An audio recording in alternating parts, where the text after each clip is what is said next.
Welcome to Business Innovators Radio, featuring industry influencers and trendsetters sharing proven strategies to help you build a better life right now. Welcome to the Business Innovators Radio Podcast. I'm your host, Rick Brown. One of the most intriguing business sectors in the U.S. right now is the cannabis industry.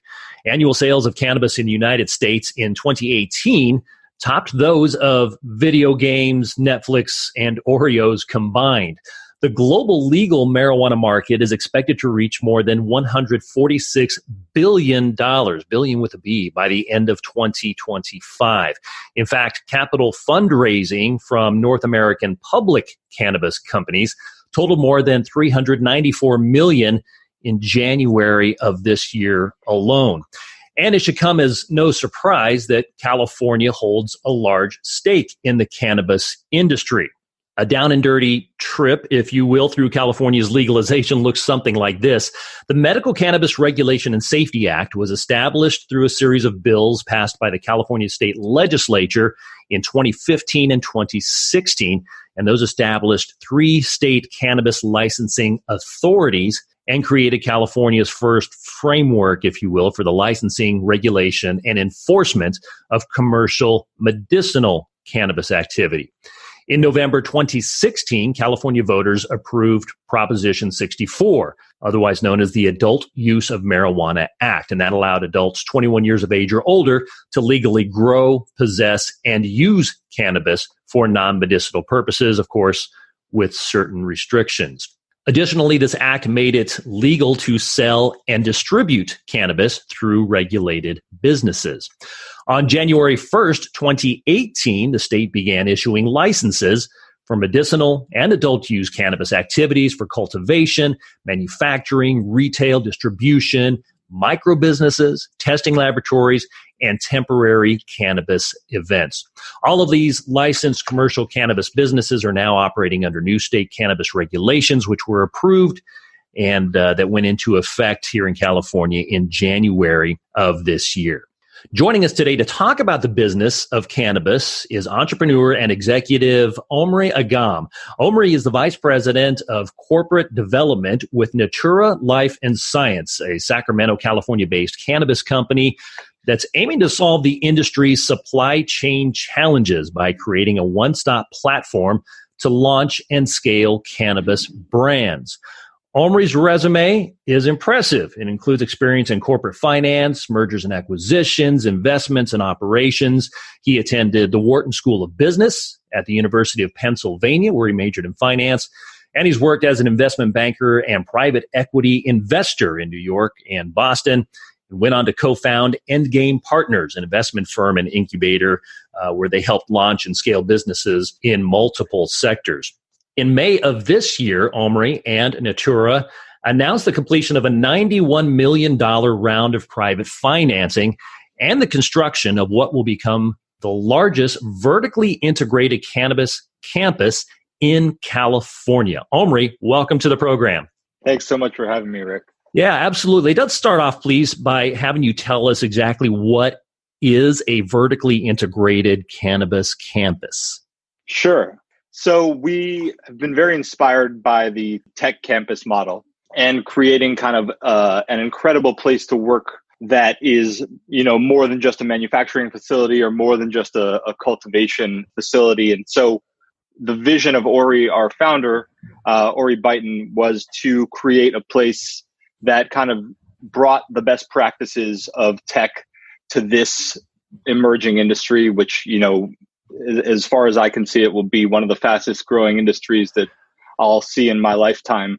And tech has paved a great road of how to do that. So that's kind of what we're envisioning as far as the campus. Everything located here. A lot of cannabis operations create kind of a vertically integrated structure by piecing together parts geographically. We are very focused on having everything under one roof and really creating a repeatable model for doing so. So once we really dial that in here, and what dialing it in means to us is the facility and the processes and systems around the facility, best practices, GMP, FDA standards, all of that. plus the technology system that we're building that will touch every single part of the vertical operation, plus the management system that we're putting in place, which is a large part of my role here.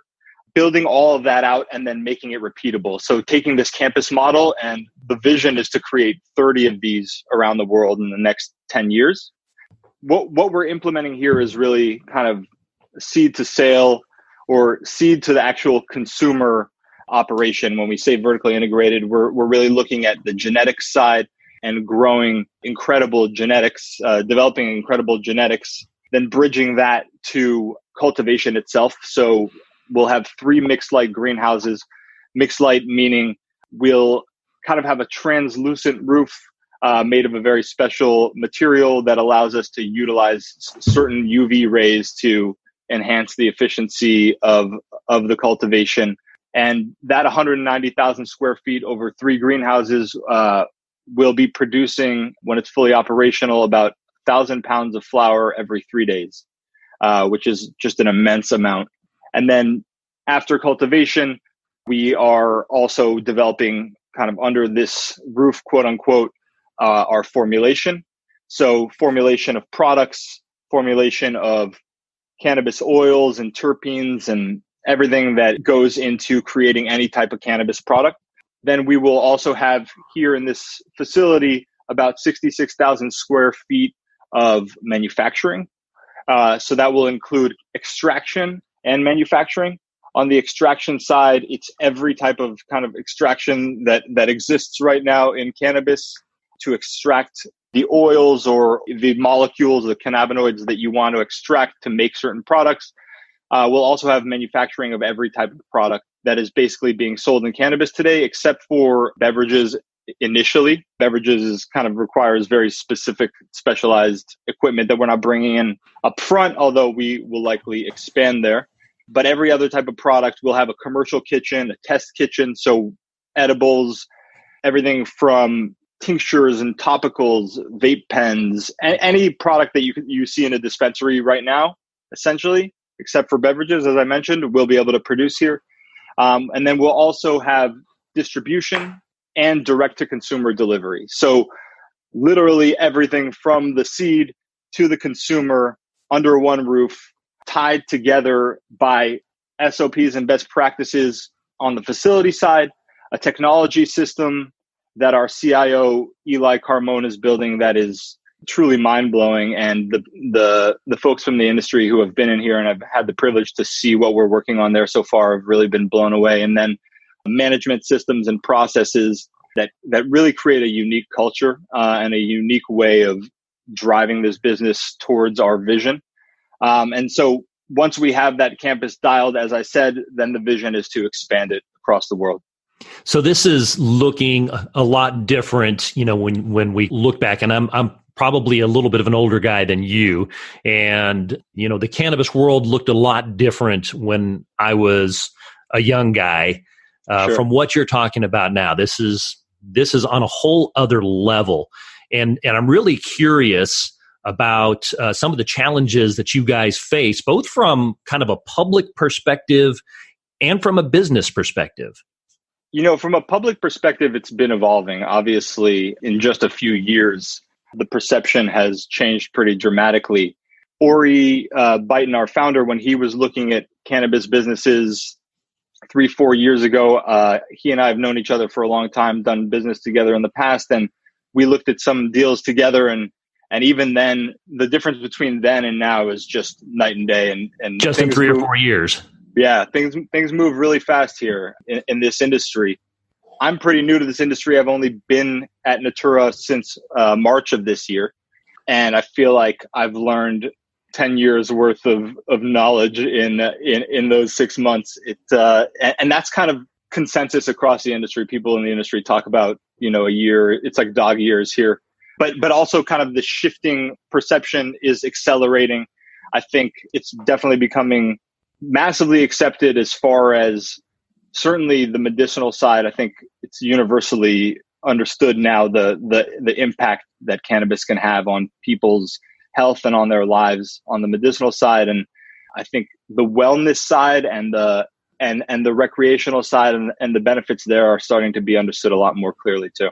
Yeah, it hasn't been too many years, kind of like you say, that we saw a lot of stories of folks having to seek medicinal use, really, kind of an underground thing, and having to travel several states away to get cannabis products to help with seizures and this kind of thing. And it's just grown into this huge thing, and obviously a huge business, which you guys are a part of. What is this going to mean, do you think, for Sacramento? As we mentioned up top, this is the campus that you're looking at, about 265,000 square feet going into the southeast side of Sacramento, California. What do you think this means, bringing the industry in, and specifically what you guys are bringing into Sacramento?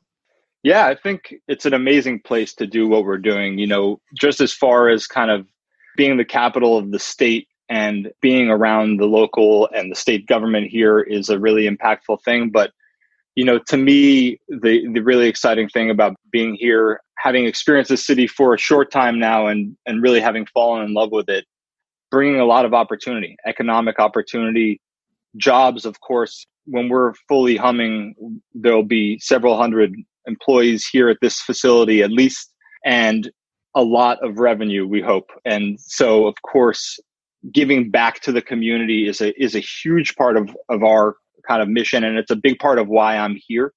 Locally and state level and nationally and internationally, we are very, very dedicated to making a huge positive impact, and that starts here.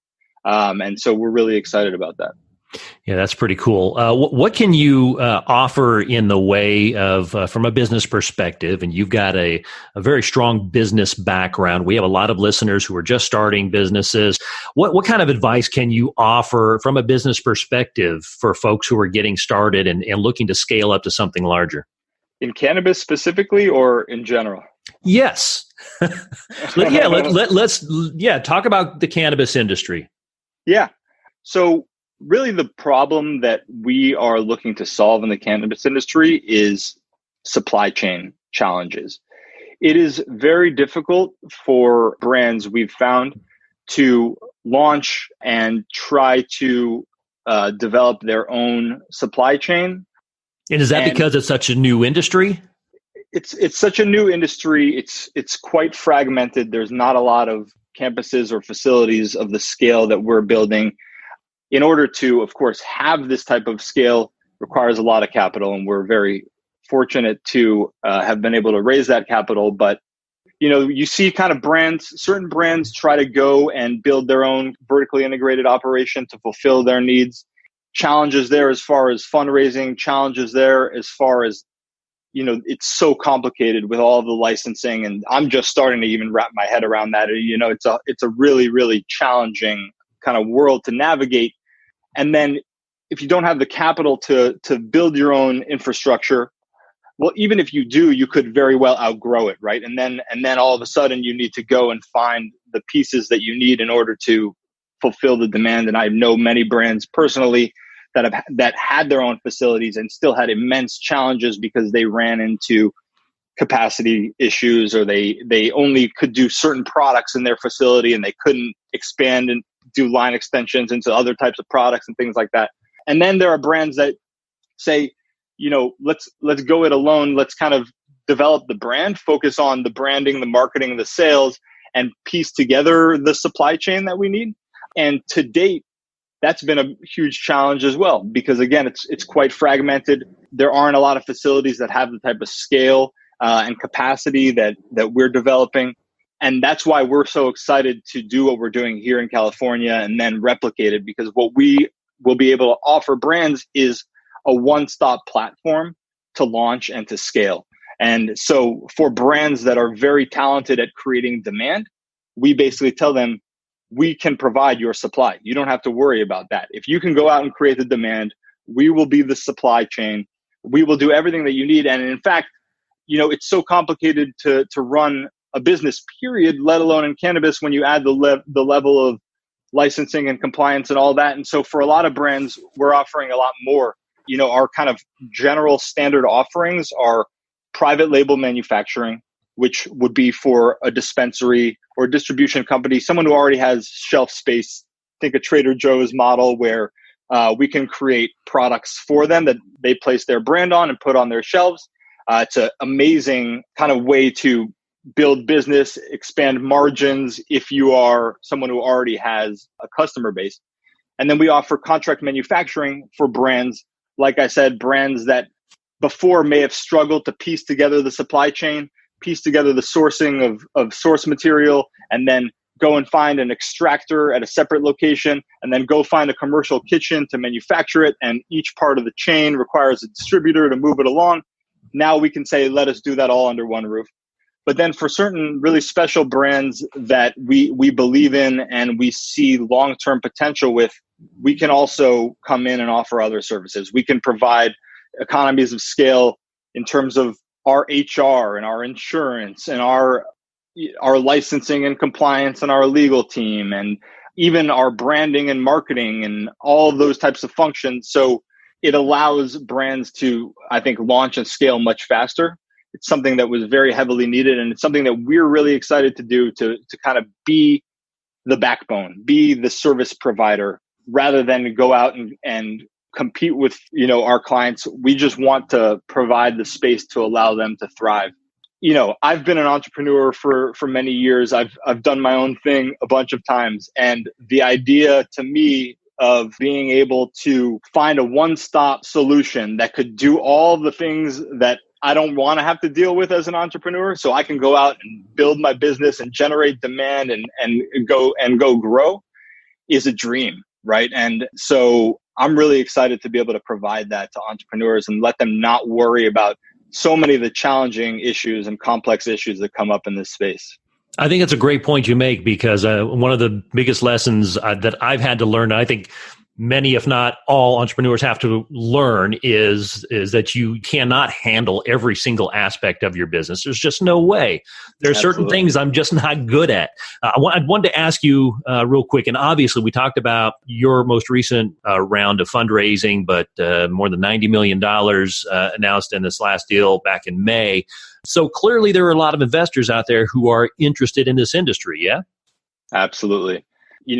I think the valuations in this industry have reflected a huge amount of appetite and demand. And I think people are looking forward and really seeing the upside here.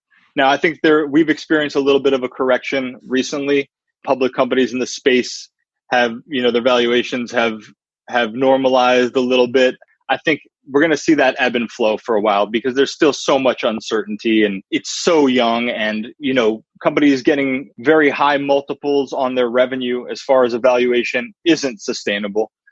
So it's going to correct itself. And I think eventually, like any kind of mature growth industry, I think we can expect to see high multiples, high valuations as it grows, but multiples and valuations being driven off of profitability and cash flow, EBITDA versus revenue.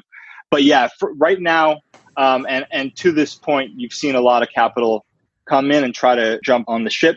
And certainly I think that's going to continue.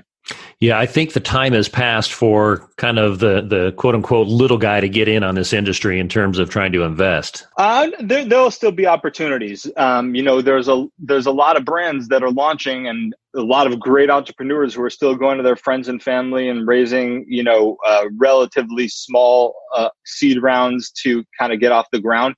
But I think in the past, they had a really hard time succeeding. And you've seen a lot of brands that unfortunately have not been able to last, even though they were able to raise a few $1 million, let's say, as they were launching, because of the supply chain challenges that we were talking about. And now that companies like us, and hopefully more companies, there's companies in other states that we think are doing a great job, very similar to us. And certainly as we plan to expand to other states and to other parts of the world, it'll be with our model and models like ours, it'll be much more kind of secure for a brand to launch, knowing that kind of the back end and the supply chain is stable. And then it's really just about, can you execute on building a brand that can create demand in the market? So for a young brand like that you're describing, what do you think they should be asking in regard to whether or not working with somebody like Natura is going to be the right move for them? I think it really comes down to how much capital do they want to be investing in having their own infrastructure? I definitely, as a younger entrepreneur, could see my younger self being drawn towards owning it all myself and not being reliant on outside parties to do kind of core parts of my business for me. But the expectation, or kind of how they should approach it in that case, should be, we'll need a lot of capital to really dial that in. And we'll need a lot of capital to be able to expand as we want to meet rising demand, or, go into new products, new opportunities that we find. I think you see in more mature industries like food, like supplements, the whole world that uses contract manufacturing quite heavily. You see people really relying on that, and you don't see too much vertical integration there, right? And so I, as a more seasoned entrepreneur who's had his wins and has had his losses and understands the pains of raising capital and getting diluted and not having the funds to do what you need to do when you want to do them, and understands how challenging it is to be great at every part of a business, I would really encourage entrepreneurs who are excited about their ability to build a brand and to see something on shelves and expand it to different states, to rely on companies like ours to do the heavy lifting on the back end. And that kind of brings up an interesting point that I wanted to make to you too, which is, I mentioned private label and contract manufacturing and brand partnerships, which is kind of JVs, investments, M&A that we're doing. But then we're also working on launching an incubator that we're calling 8280, which is our address here on Elder Creek Road. It's also an homage to an elite military unit in the Israeli armed forces that's called 8200. And some of our founders and some of our team are from Israel originally. And that unit really recruits the best of the best. It's kind of like the MIT or the Harvard of Israel. Nice. And so in that incubator program, we're going to be doing a really unique model. Rather than kind of the standard incubator model where you go out and you maybe join a program for 2 or 3 months, you get a little bit of seed capital, you kind of go through a boot camp and you learn what you need to learn from this program, and maybe you get some advisors and you go out on your own. Our model will be more, come and build your company in this ecosystem, in this environment. So for an entrepreneur, it could even be just one entrepreneur who has a great idea or a vision for a brand. He could literally come here, he or she could literally come here and say, okay, I'm going to build XYZ brand focusing on these types of products. My job will be to go out and build the brand, build the marketing, build the sales, create the demand. And Natura is going to provide me with literally every other thing that I need for my business. And so that's kind of taking it one step further. And to me, again, if I was a younger entrepreneur, I might say, wait, I don't want to give up a big piece of my business so that I can just focus on one thing.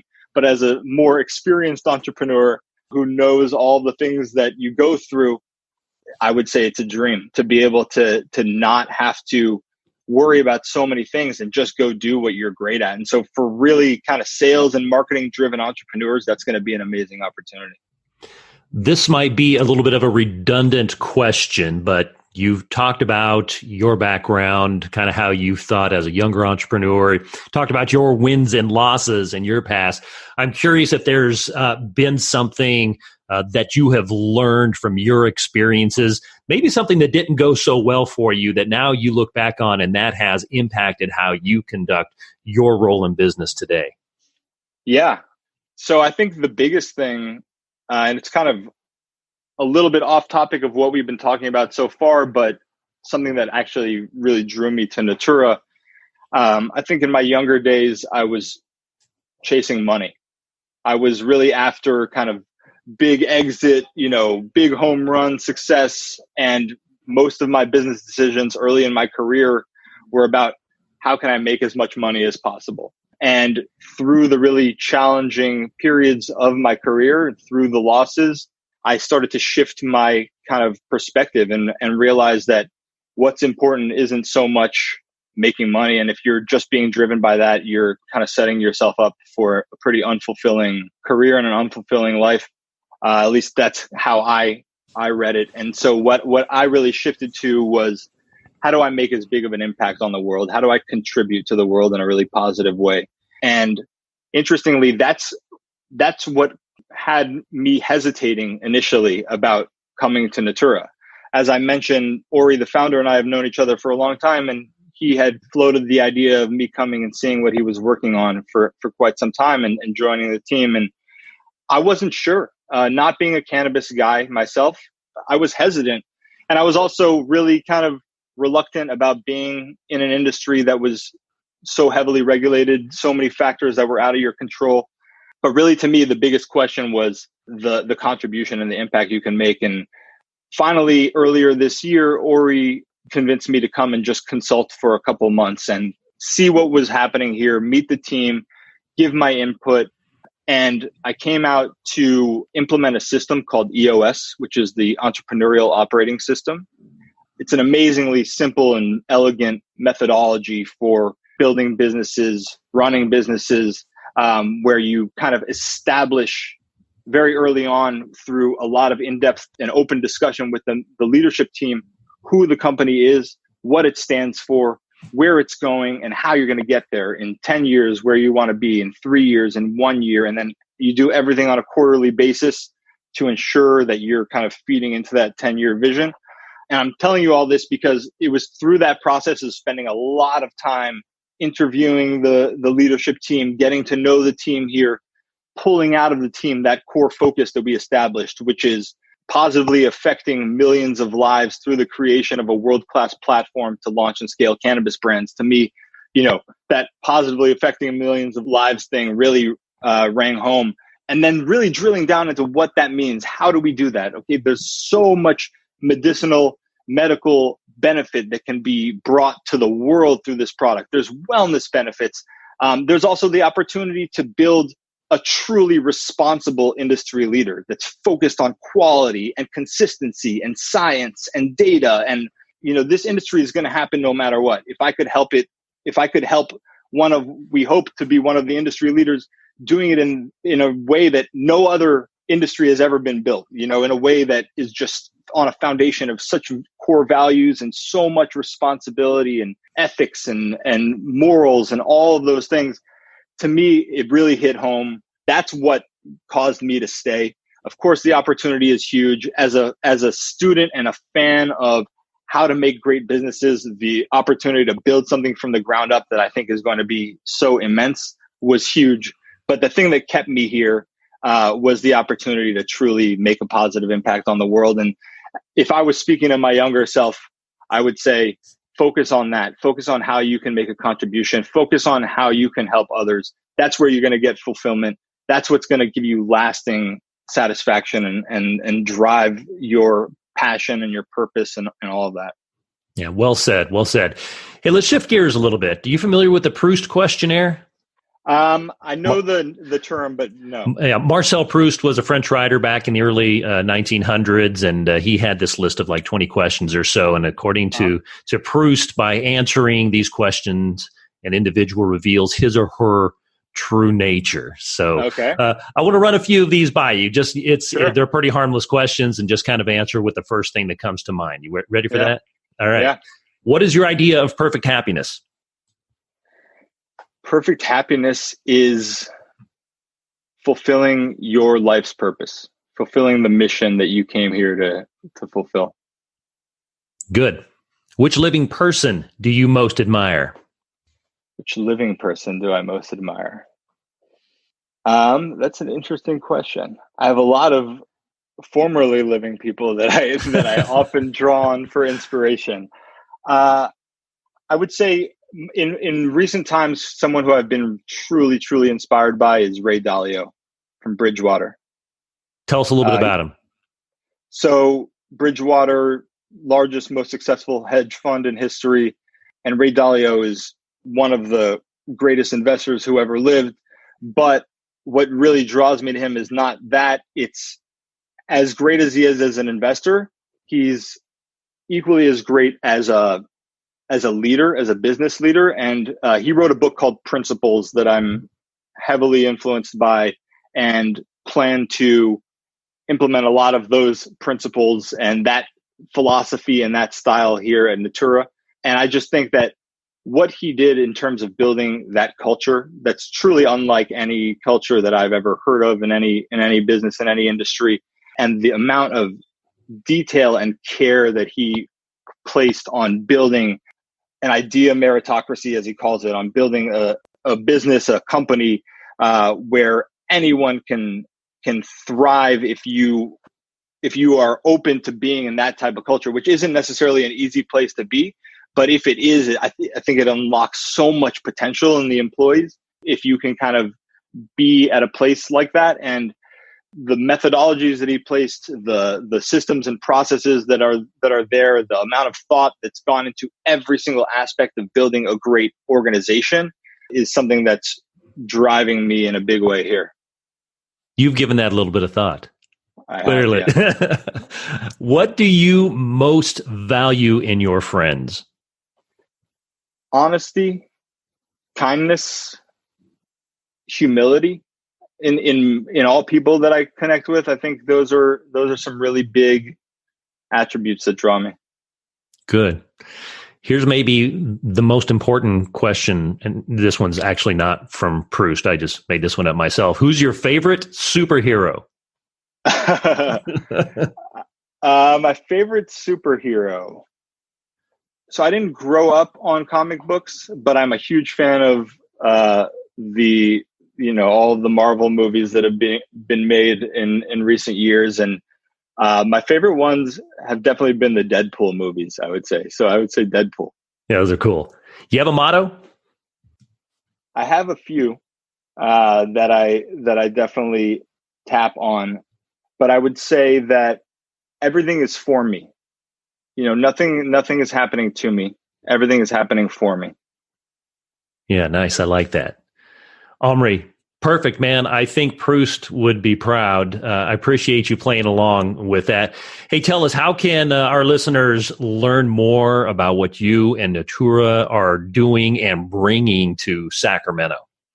Absolutely. We've recently started to really focus on our social media efforts now that we're getting so close to launching, which will, by the way, be in the first quarter of 2020. We'll have our doors open. And Rick, I'd love to have you out here when we do. That'd be awesome. Come check it out. So our Instagram is Natura, Natura _life _science. And then our website is Natura, Natura.io. Omri Agam with Natura Life and Science. Hey, thanks so much for joining us today. Really appreciate your input. Thank you, Rick. Pleasure. That's going to be a wrap for this episode of the Business Innovators Radio Podcast. Until next time, keep innovating. Thanks for listening to Business Innovators Radio. To hear all episodes featuring leading industry influencers and trendsetters, visit us online at businessinnovatorsradio.com today.